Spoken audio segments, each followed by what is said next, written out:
dari kelompok 5 dari kelas A22 Akademi Farmasi Yamasi Makassar akan memaparkan video materi mengenai antiaritmia jantung. Hai guys, berikut ini adalah anggota dari kelompok kami.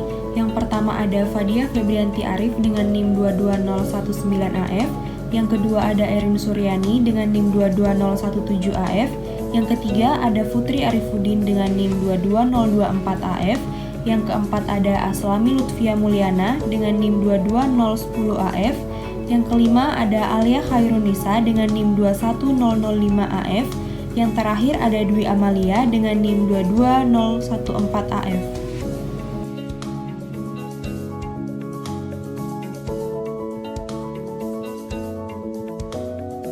Apa sih itu aritmia?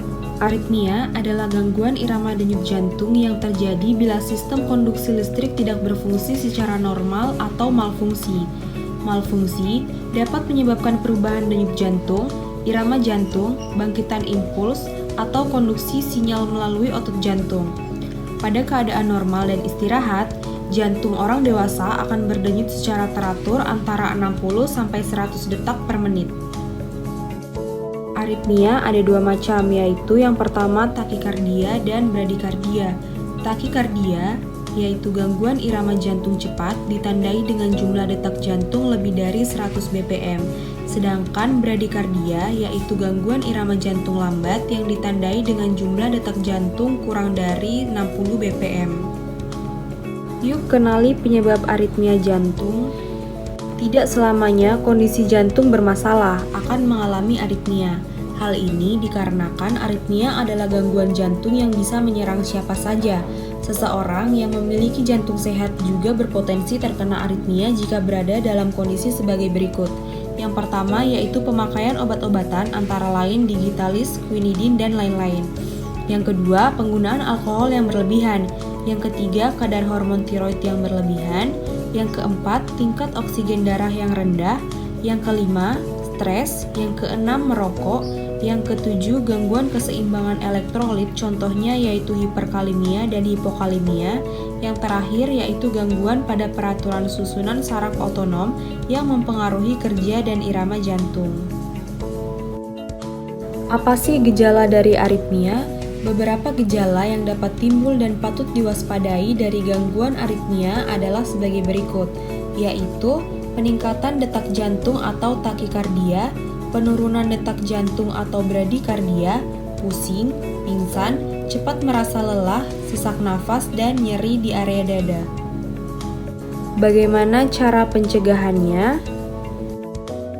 Langkah-langkah yang dapat Anda lakukan untuk mencegah kondisi ini antara lain berhenti merokok, mengonsumsi makanan sehat, menjaga berat badan ideal, berolahraga secara teratur, membatasi mengonsumsi minuman beralkohol dan kafein, menghindari konsumsi obat tanpa resep dokter.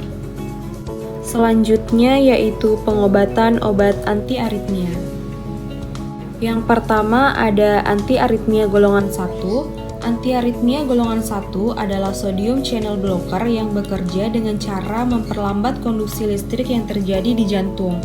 Obat yang termasuk ke dalam antiaritmia golongan 1 yaitu lidocaine dan propafenon.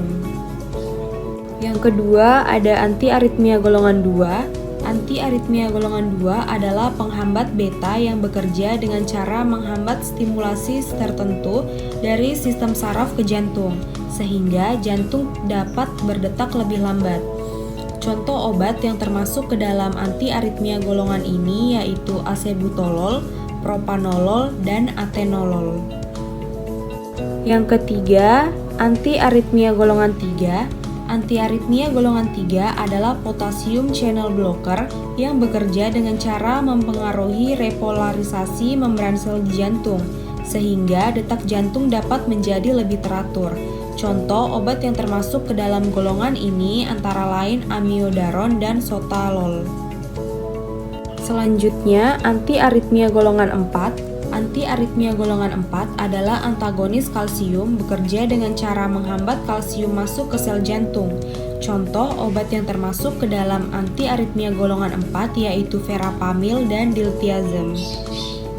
Yang terakhir ada antiaritmia golongan 5. Antiaritmia golongan 5 adalah antiaritmia yang cara kerjanya tidak termasuk ke dalam 4 golongan lainnya. Contoh obat yang termasuk ke dalam antiaritmia golongan 5 yaitu digoxin dan adenosin. Berikut ini adalah kesimpulan dari materi antiaritmia jantung adalah bahwa antiaritmia adalah obat atau tindakan yang digunakan untuk mengatasi atau mencegah gangguan irama jantung atau aritmia. Tujuan utama dari antiaritmia adalah untuk mengembalikan irama jantung yang abnormal ke irama yang normal, sehingga meminimalisirkan risiko komplikasi serius seperti fibrilasi atrium atau ventricle. Terdapat berbagai jenis obat anti-aritmia dan perawatan lainnya yang digunakan sesuai dengan jenis dan tingkat keparahan aritmia. Penggunaan anti-aritmia harus diwaspadai oleh profesional medis yang berpengalaman karena efek samping dan interaksi obat yang dapat terjadi. Thanks for watching. Please subscribe.